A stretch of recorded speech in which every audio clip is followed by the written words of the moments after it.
Welcome to the Coffee with Karen podcast, a weekly chat show discussing everything from holistic health to current affairs from a mental, physical, and spiritual perspective. Get your weekly cup of positivity with a sprinkling of woo-woo. Welcome to the show. Today's episode is number 189. And today we have Ryan Mayer, who is a certified ADHD coach. And we're going to be talking about how to get your brain to actually work while at work. I need to listen to him. I'm your host, Karen Roberts, helping coaches and therapists to get their message heard to the people who need to hear it. Now, Ryan, professional life coach, is an accountability and mindset coach, but he specializes in working with adult men and women with attention deficit hyperactivity disorder or ADHD. Now, Ryan himself has ADHD. I've never been tested, but many tell me that I'm probably have. Now, Ryan calls on personal experience to equip his clients who may feel like they're constantly falling short at work and at home with the strategies to step into the happier life that they deserve. His performance and mindset coaching helps others navigate through the storms in their lives caused by ADHD. He earned his coaching certification through ADDCA, a coaching certification program accredited by the International Coach Federation. And he lives in Cleveland, Ohio, in the US of A, with his beautiful wife, Andrea, and their three adorable children, Ethan, Lila, and Shane. I've met Lila. Yes, you have. Yes, you have. So welcome to the show, Ryan. Karen, I'm so glad to be here because turns out I am parched and I could use a big cup of positivity with actually a healthy heap of woo-woo. Awesome. Yeah. That's what we like. Let's what we scoop like. It in there. Well, before we get into the subject matter, would first you like to share with the listeners a little bit more about your backstory? Because that's really quite a niched coaching program that you offer. So how did you get here? I'm so glad you asked because it really is the fuel to my fire. Because I give, through my coaching, I give what I most longed for so many years when I was in the corporate world that I just never got, which is understanding and acceptance. So it's such an honor for me to play a role, even albeit a small one, in my clients' lives to help them know, hey, you're not alone in this fight anymore. And I understand that you're working really hard and things may not be adding up at work or at home. And I can give them the strategies that work for their ADHD brain so that when they are at their place of employment, they can get the results that get the respect that they've been longing for. So the way that I got here is by looking all around, asking for help, not finding any. So then I was having to figure out my own way to get through. And now now that I'm on the other side of it, I can turn around and help my fellow folks with ADHD to navigate through these storms because I know how hard it is. I know how dark it can be. And so having been fired from several jobs, I'm not scared to admit that because I think a lot of people, they want to say, well, in my amazing track record, but I'll say I tried really hard, but my ADHD and my skill set didn't always fit the best for what these companies were looking for. And it won't astound anyone who's listening who has ADHD to know that I was really, really good on the front end. I could do great presentations. I was amazing at building connections quickly with clients. But when it came to the follow through and the organization, that's where, as my friend would like to say, that's where the wheels fell off. So unfortunately, when we looked at I'm using air quotes for anyone who's listening, the duties as assigned, it didn't always match up.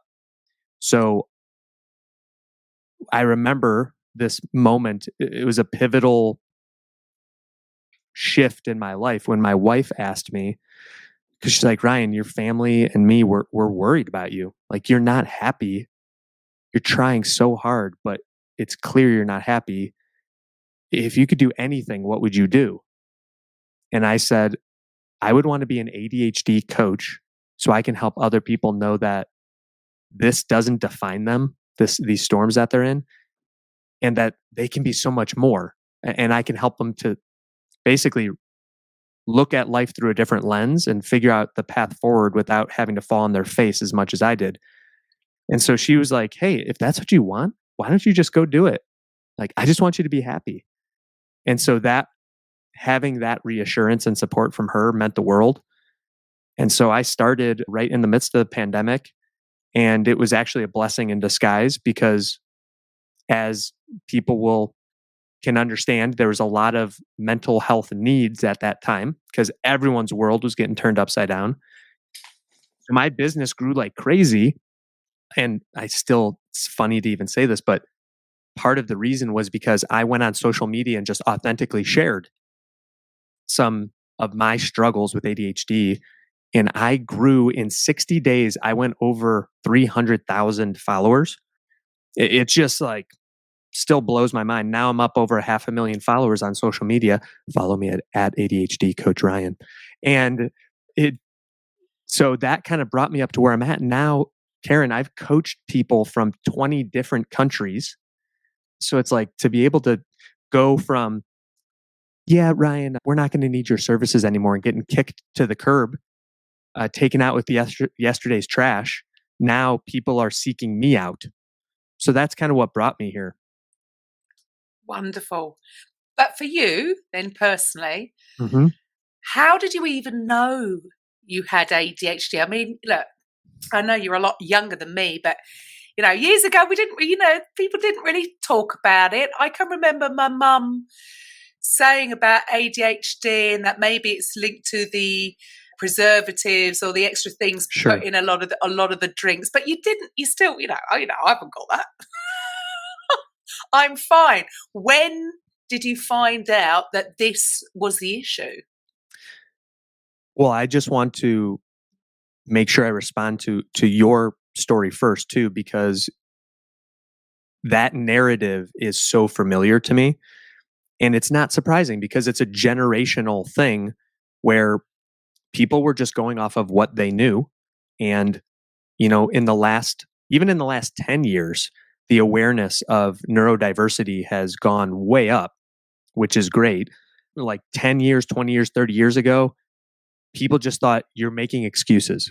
You're being lazy. Like, look around you. Everybody else can do the work. It's not always going to be fun, but you have to just figure out a way to get it done.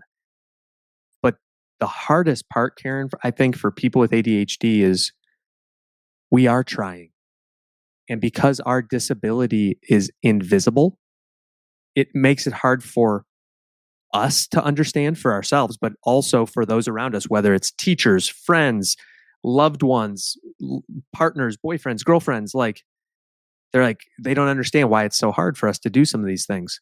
So I first learned about it really when I was in high school because, I was struggling in a lot of the more quantitative subjects, and I was putting in the work. I was going in early to meet with tutors, staying late. My parents were super supportive of me. Things just weren't quite adding up, no pun intended. And so we decided to explore getting some additional help. So I ended up getting a diagnosis of ADHD in high school. And then once I got to college is where I really was able to start taking advantage of the accommodations that are given to someone who has ADHD and has an official diagnosis. So I went from nearly having a panic attack in an accounting exam. I'll never forget. It's in like the stereotypical, and again, Karen, I don't know in the UK what it looks like, but I was in like kind of that big lecture hall, like the stadium seating. And I'm going to see if everybody can hear this up by my microphone. So this is a clicking pen. Well, when you have ADHD and it's a quiet room, this is all you hear. Mm-hmm. I could hear the clock ticking I could hear people chomping on their gum. I could hear people clicking their pens. I could hear people tapping their feet. All the while, I'm looking at my exam and thinking, is this a different language? So, yeah, I had to excuse myself and like put cold water on my face because I'm like, okay, you're hyperventilating. Everything's going to be fine. But anyways, after that, I was able to get a distraction reduced environment and get extended time for the tests that I took. And that made a world of difference. So I'm proud to say I made it through undergrad. I even got my graduate degree, my master's in business administration, and then obviously my coaching certification. And what I'll say about my graduate degree and coaching certification, it's amazing how, and I think you've found this in the work you're doing, Karen, when you find something that you're really interested in when you have ADHD, get out the way because we can lock onto that. And I loved school when I was going in to learn about coaching. So just want to throw out a beam of hope for anybody out there who's listening who has ADHD and you feel like you are just drowning or you're drifting and you're not sure what's going to happen. When you find that thing, that calling, you'll know because it's something you can pay attention to and you love doing. That's why I call it a superpower because, yeah, that's why I suppose I've just naturally gone into things that I loved doing, and then I would be able to focus. But again, I didn't know about this. So how Right. would a person know if he or she has ADHD?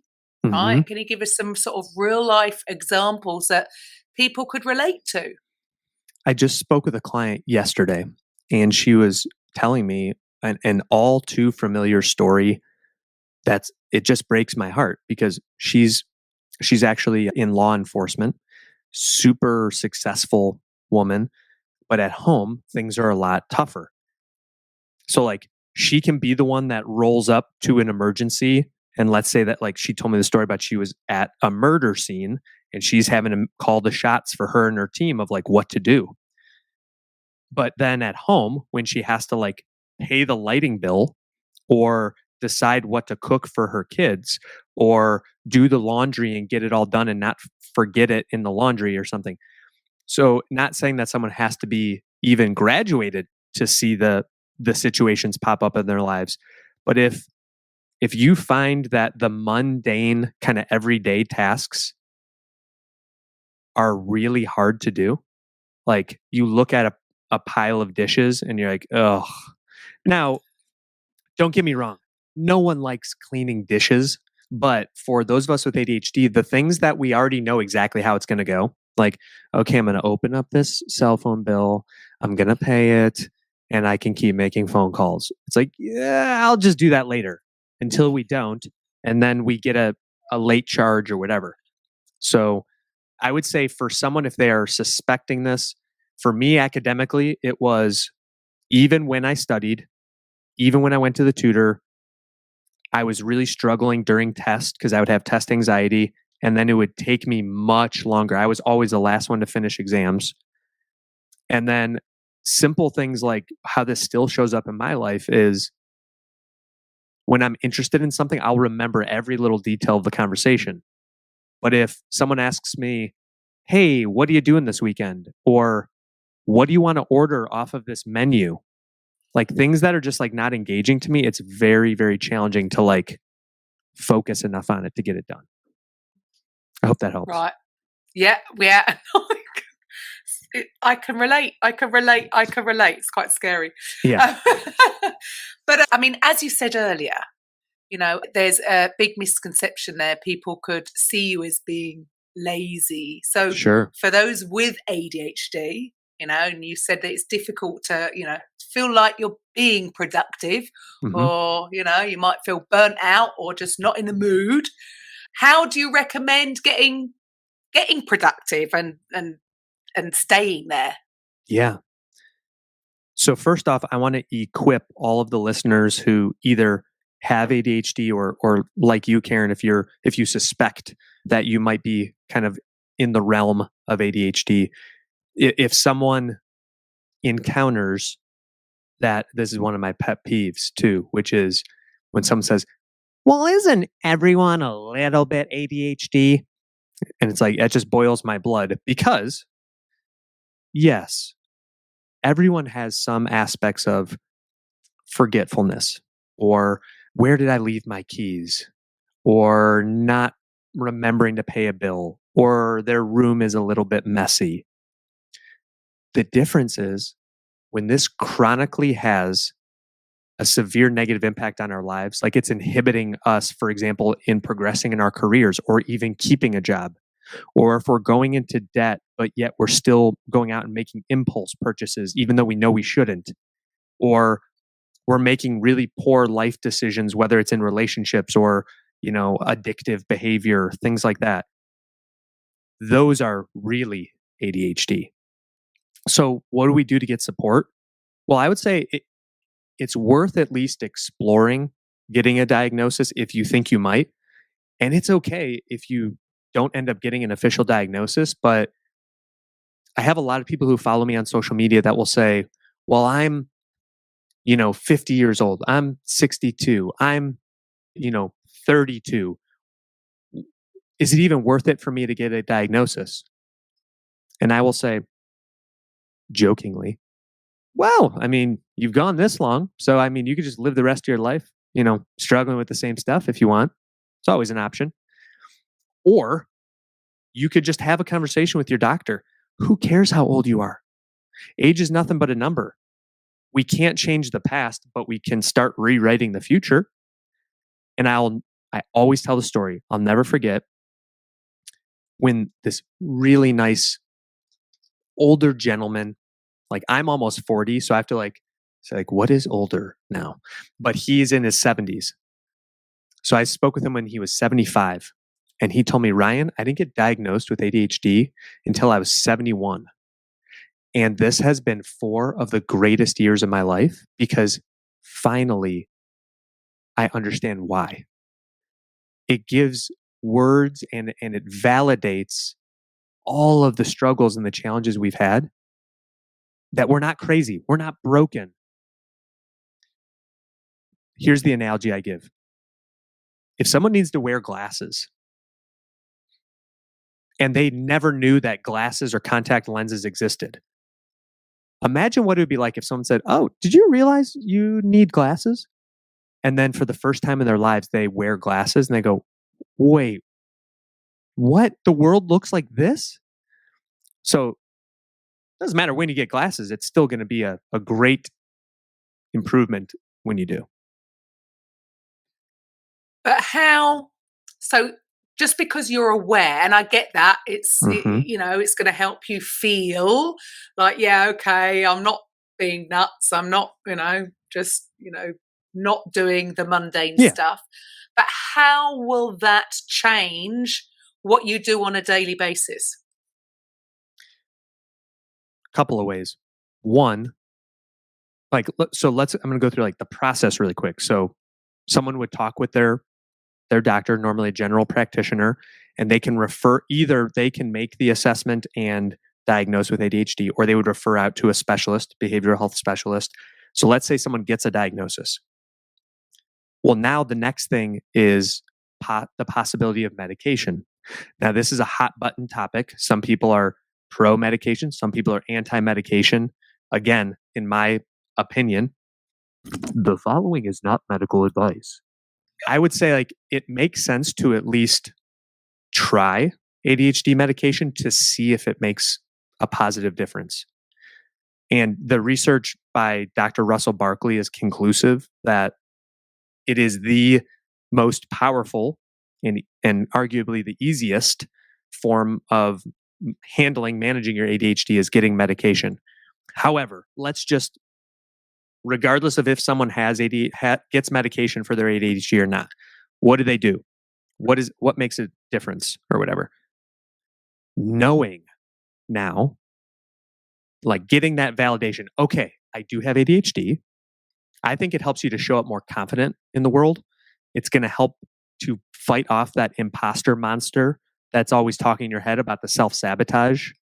You can't do this. You've always been such a failure. You're not going to be able to do this thing. It's yes, I can. Yes, I can. I've done other things. And that was my ADHD before, but now I know about it. So be quiet, imposter monster. But then what people can also do is now they can advocate for themselves, Karen. So they can not only, maybe they seek out the services of a therapist, or maybe they work with an ADHD coach like me. Or even if that's not something they want to do, they can start framing things up in a more ADHD friendly way. So even simple things like, and people are going to roll their eyes, writing down things like a list of things to do. Human brains aren't made to be like a long-term storage. Like, we don't need to remember everything. There's computers for that. So I have what I call my butterfly catcher, which is when I have that beautiful idea that floats across my vision, and I'm like, oh, I have to go chase that butterfly right now, because if I don't, it's going to be gone forever. Karen, I know that part of this is going to be on video, so I'll tell everyone, for those who are listening, I have something that I call my awesome ideas notebook. Love that. So it's literally just like my right within arm's reach all the time, so that if something pops into my head, like for example, I wrote on here, meeting with Karen. This is coming out in September, 4 p.m. Eastern, September 6th, positivity and woo-woo. Anything I want to remember, I put in here so that I don't have to try to remember it. And then I have a system in place where I'll put it into a task manager. And then I also have a team of people that help me to keep everything organized. And that is the thing, isn't it? I suppose somehow I've I think, got through that without understanding why I've needed to do that. Yes. If that makes sense. Yes. But with regards to, so say a while ago now, probably about a year ago, I had a guest on here talking about the difference between introverts and extroverts. Now, yeah, of course, I know I'm an extrovert, but I never really understood the difference and what each one needs, which was incredibly great for me, because I have an introverted daughter, and I would be concerned about her in certain ways, and it helped me as well as her, because I was like, okay, no, she's okay. She needs her own space, but she's okay.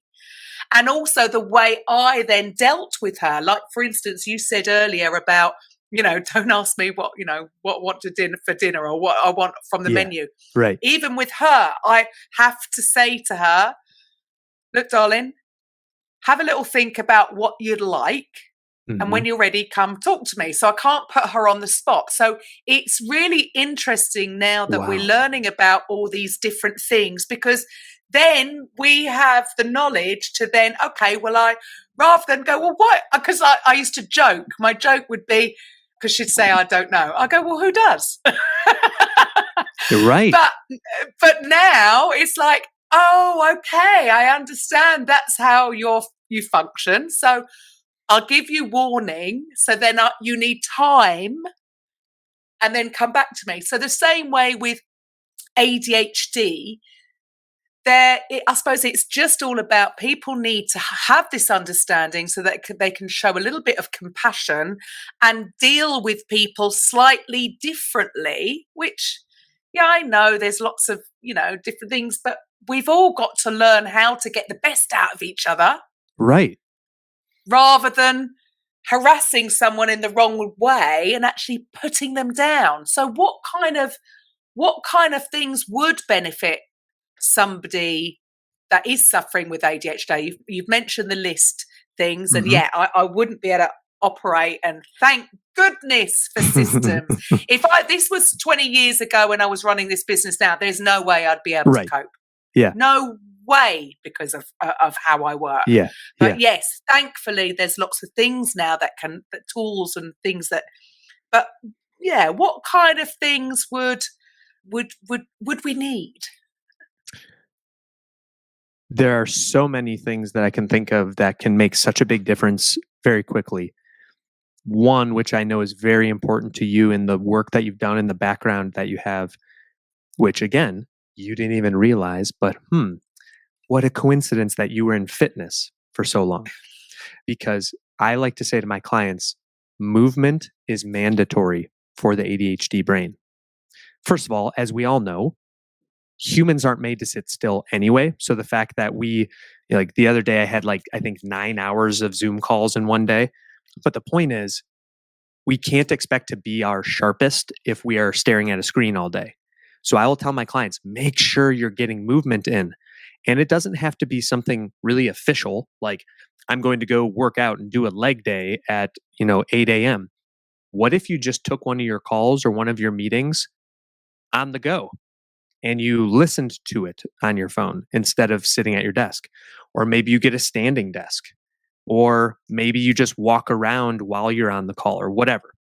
So movement would be one thing, because doctors John Ratey and Ned Hollowell, they talk about this in ADHD, a book called ADHD 2.0, and Dr. Ratey wrote a book called Spark. And what Dr. Ratey says is that if you took an antidepressant and an ADHD stimulant and put them together, the benefits of those, that is essentially the effect that exercise has on all brains, but especially for ADHD brains.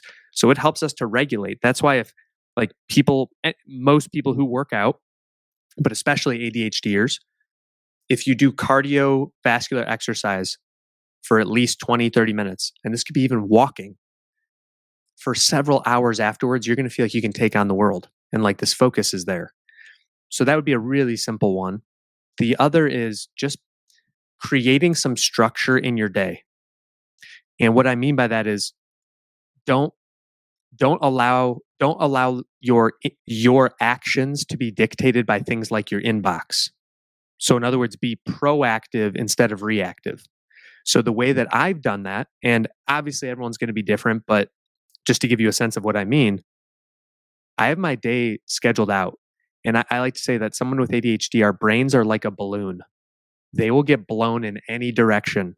And unless they're tied on to something, they may blow away, and we'll be really upset when it's gone at the end of the day.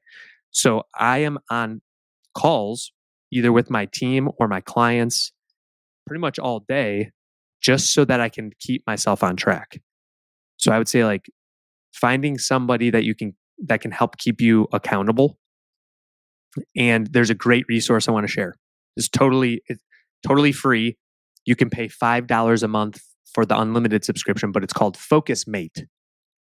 So this is an idea it's called body doubling, which some people are like, oh, like a stunt person. No. This is someone who will sit with you on a call because they're working on something, you're working on something, but you work alone on your tasks together. So that could be in person or virtually. And finding that resource was a game changer for me. Because if my team isn't available or I don't have a meeting, I fill it up with a Focus Mate meeting so that you just meet with the person you've never met them before, and they go, hey, what are you working on? And I'll say, writing a blog post, for example. I'll say, what are you working on? They say, I'm, finishing a report. Great. Talk to you in 25 minutes. They have 25, 50, and I think 75 or 90 minutes or something. But anyway, that's a great resource. Those would be some of the ones I recommend. You are muted. There we go. I love that. Uh-huh. Mm-hmm. It's because we're doing some work upstairs. I don't want it to sound. No, it's okay. And I feel that, yes, accountability has always been my thing, right? Yeah. I was in the fitness industry for 25 years, so a quarter of a century. That sounds terrible, because I loved doing it, but I didn't want to I started out just teaching step, and then I wanted to do this and then that, and then I wanted to teach everything because that's how my mind is. I want to learn new stuff all the time, and then I want to teach pump and combat and spin and this and that, and I would have no problem because, like you said earlier, I loved it. So I had no problem learning all the choreography for all these different things.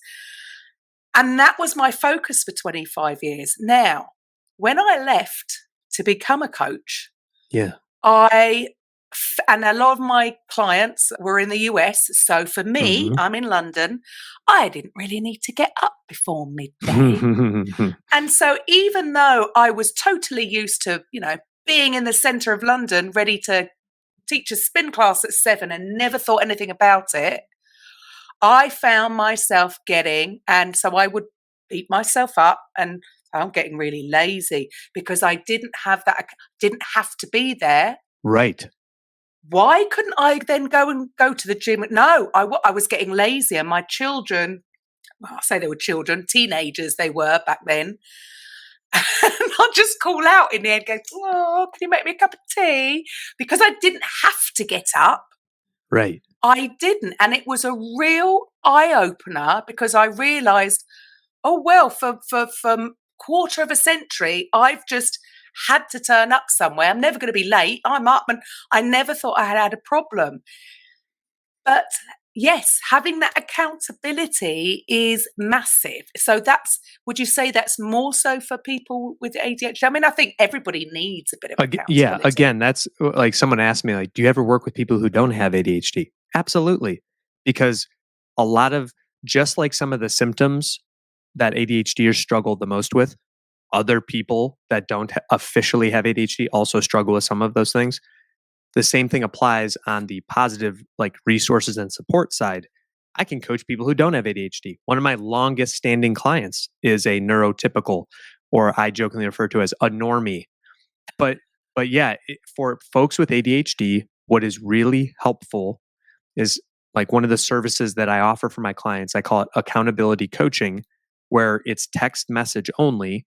And I'm just asking them at the beginning of the day, what are you going to work on today? Because sometimes just having that prompt is like, what am I going to work on today?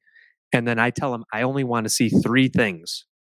So pick 3. You can work on them in any order. You can bounce back and forth between them, but just stay on track with those 3. And just having someone neutral and supportive in their corner to help them through that and check in. Hey, how are things coming? They know to expect to hear from me. So they're working on it more so than they would, to your point. Like, if no one's waiting on you downtown for the spin class, you're not going to go. So they know they're probably not going to do the thing. So that's why they, pay for my accountability coaching. That makes so much sense. Oh, having a few realizations here. But, but with regards to, do you find then with all the people that you work with, like, so, my only sort of point of reference is talking to this woman about the difference between introvert and extrovert. Sure. And she would say, well, so an introvert, certain work, certain jobs, the way they do things would be more suited to an introvert versus an extrovert. Is there the same thing with ADHD, or is it not? No sort of link? There's absolutely a link. So as I look back throughout my career, and in Steve Jobs' famous commencement address, he said that something to the effect of, it's impossible to connect the dots looking forward, but it's always looking back that you can see, like, oh, okay, that's why things were the way they were. So for me, I never wanted to accept that enterprise level sales, like high level, like multi-million dollar, hundreds of thousands of dollar deals. Like, yeah, I can definitely do that. Except that I couldn't, because I was really good on the front end. But when it got to more of the, I told you about my accounting exam meltdown, panic attack, when it came to like crunching the numbers and then following through and staying on top of the stakeholders and the decision makers, I just got bored. So, but I kept thinking, well, it's because the company's not a good fit for me. Let me go look for something else that is. Until every single time when I got that kind of job, it just didn't keep me engaged. So people are probably listening, like nodding their heads, like he's telling my story, that, we start out hot and we're like, this is the one.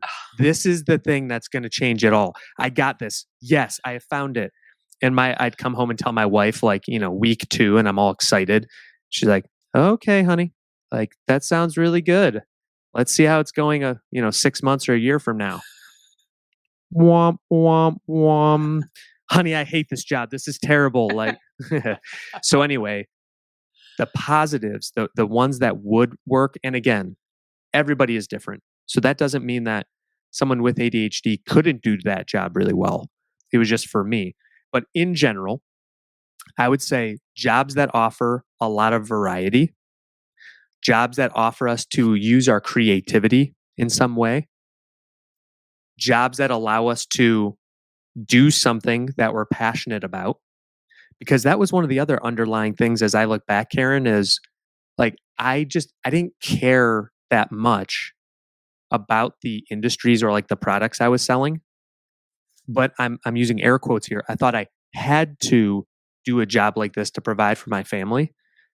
So if there's something that you really enjoy that you think you could find a career in, like I know that sounds so cliche and obvious, but I just never thought, I didn't even know like life coaching, especially ADHD coaching, was even a thing until I went to the International ADHD Conference in 2018 and I found out about it.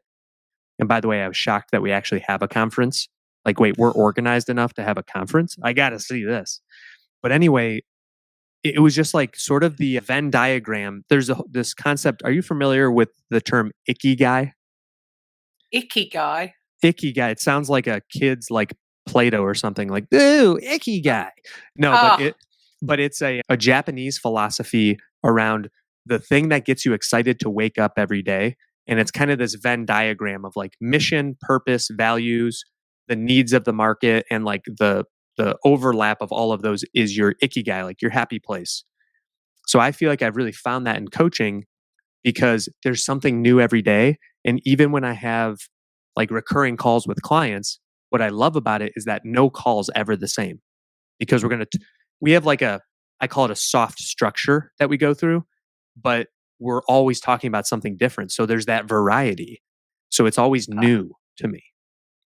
Oh, again, and that just, yeah, that I can see. That's why I've always done what I was doing. And funnily enough, now I'm thinking, you know, even when I started, I love doing this because I just get to speak to amazing people like yourself doing amazing things in their communities. And I'm learning, you know, I'm constantly learning.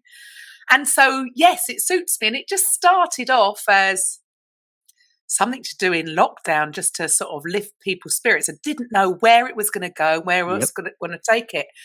And I went and got a job, you know, selling somebody else's programs because, again, I thought I had to, you know, I've got to do something. But the monotony of the same conversations was driving me mad. And I thought, oh, something's got to, you know, it's got to change. Now I'm thinking, I know when things clicked because when I took over the radio station, all of a sudden I was now accountable to all my hosts, which suits me. I need to be held accountable. Yes. So it's like, right, I've got to, you know, and I will put my all into everything because it's not just about me anymore. So weirdly, I needed that thing.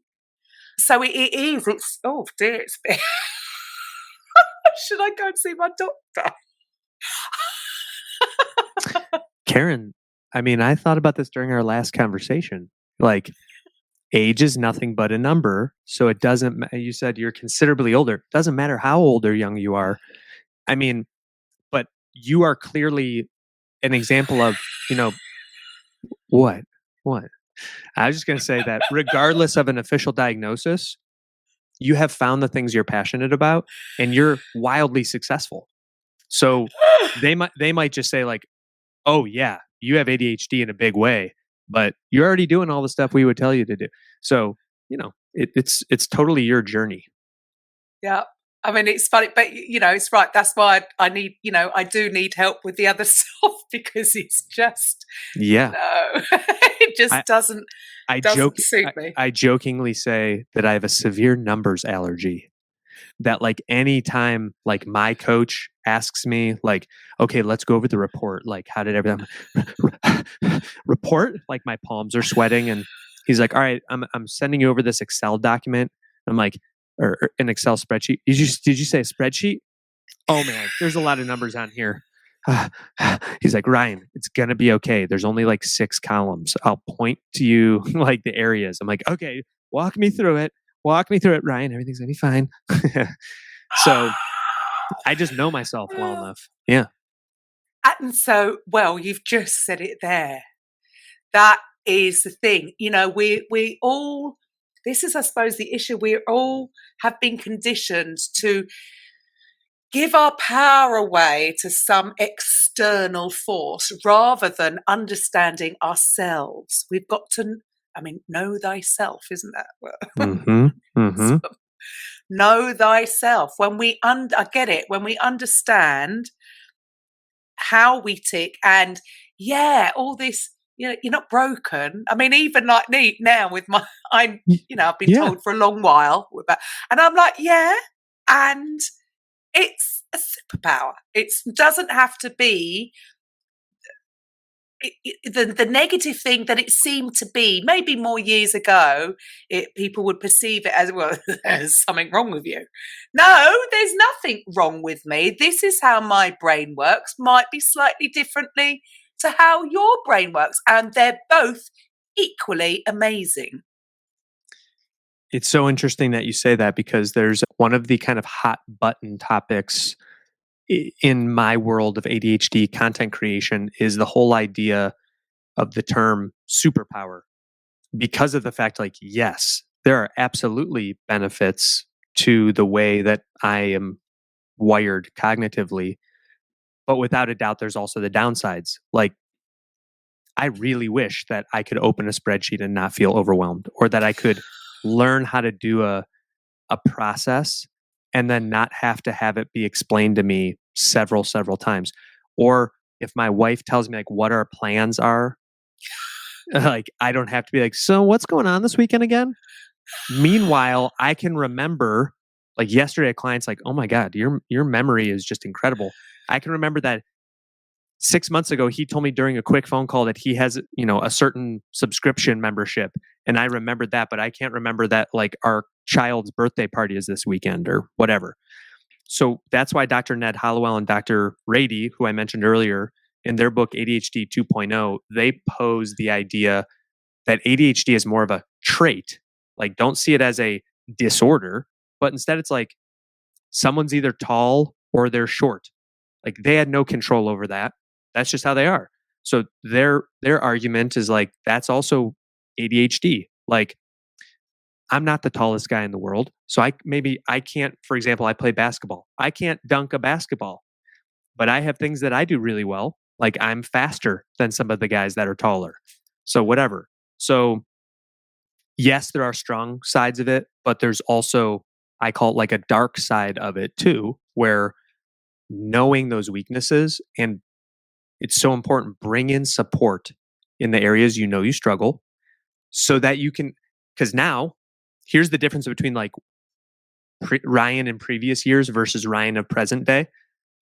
Previous years, I was spending all this time in draining my battery for, like, I call it my attention battery, draining that down, trying to fill in the holes of my weaknesses instead of focusing on my strengths. So now instead, I lean into my strengths and I crush it. And then I have a team in place who I'm like, hey, can you please do this spreadsheet, do the accounts payable? Someone else help me with the marketing. Like, I just want to show up and help people. So now that's what I do. And there you go. I suppose, weirdly, I just was fortunate enough to fall into doing something that suited me, which is maybe why it was covered up forever, because... Well, yeah, because... that's all I needed to do. Never needed to do the books. Never needed to sell anything. I just needed to turn up. Or, okay, it got a bit more challenging when I owned my own fitness studio, but still it was... Yeah, I probably wasn't still very good with a lot of those sides of things, but we fumbled through, right? Exactly. And now, thankfully, my team, and it's funny you say about, if my friend is listening to this, Carol, she will laugh, because I say to her, you're like my PA. It's like, what are we doing this weekend? Where are we going? Where is it? Because I'm not paying attention. All the pieces are starting to drop. But I suppose it is down to the way you look at it and also how it's making you feel. I've just been fortunate enough to not have it affect how I feel about myself, because I just found the right thing for me at the time. So I was never forced into that. I never wanted to go into the corporate world. There was a reason for that, right? Yeah. Yeah. So for me personally, I think I was just lucky that I happened to do those kinds of things. And now, I've found myself back into something that works.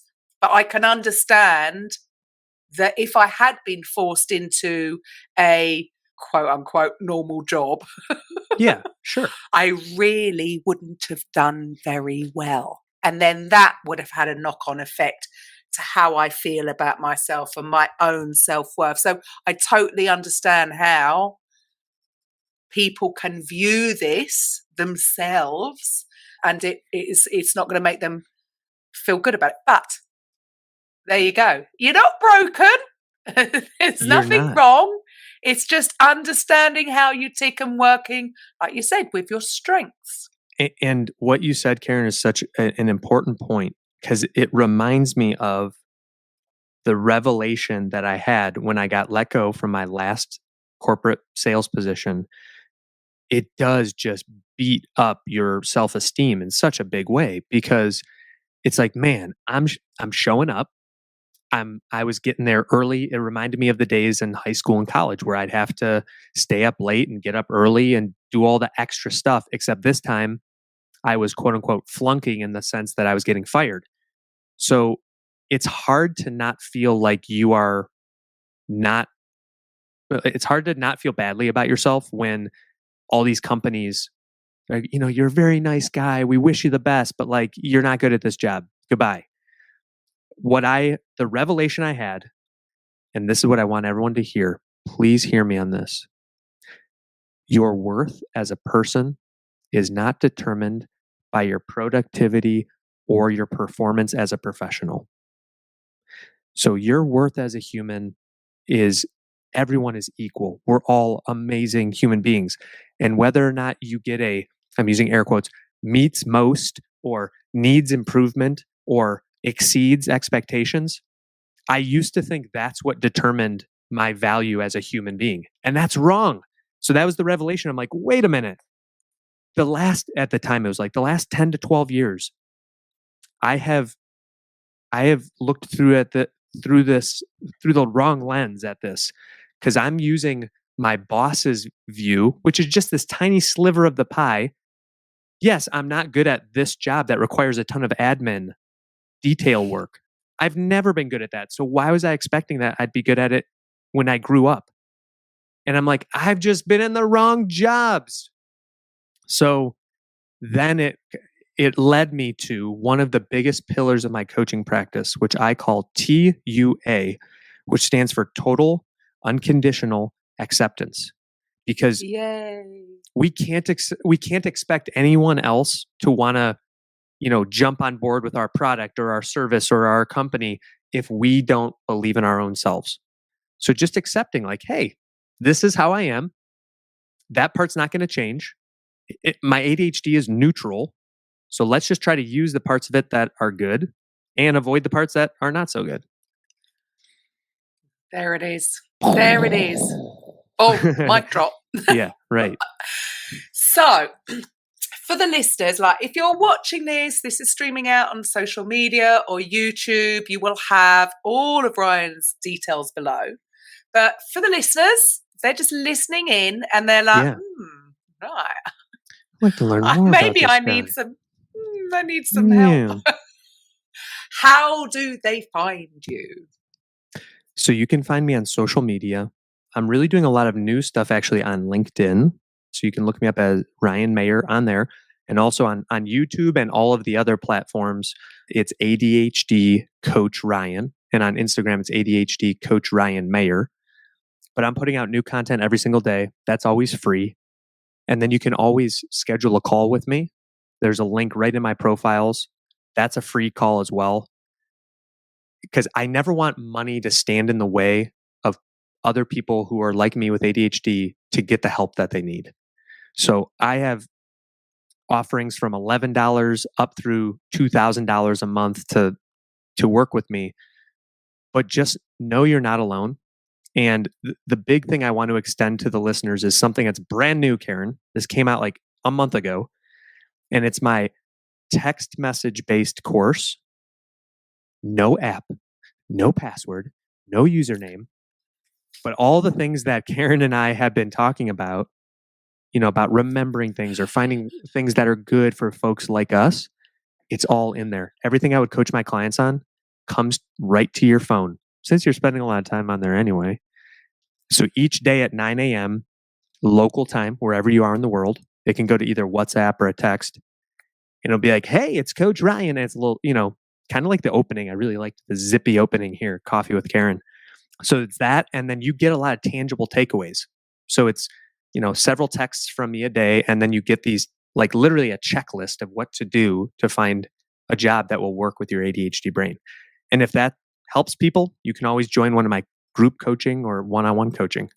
But the biggest thing is I just want to let everyone know you're not alone out there. So please reach out if you need help. Absolutely fantastic. I love the fact that out of such a horrendous period, I mean, I would say, it's the worst period in human history on planet Earth. The lockdown, I don't do well as a caged animal.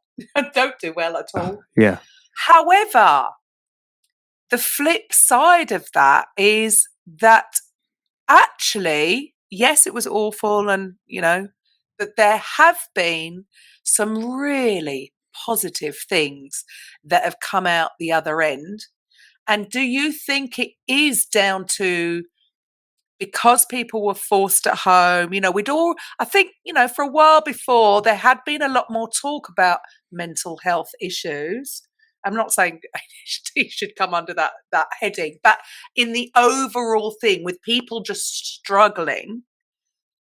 And then lockdown hit, people forced into their home, and there's just been so much reevaluation that's gone on. And like you've actually turned it into something really, really positive. Thank you. See that's happening a lot now. People, like you said about that acceptance. Do you think people are more accepting of what is?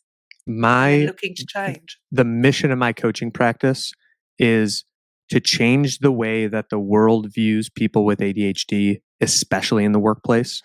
So I would say awareness is growing. I don't feel confident enough yet saying acceptance is anywhere close to where it should be. Last things, if you do need help, that text message based course, it's normally $100, but I want to give any of the listeners here 30% off.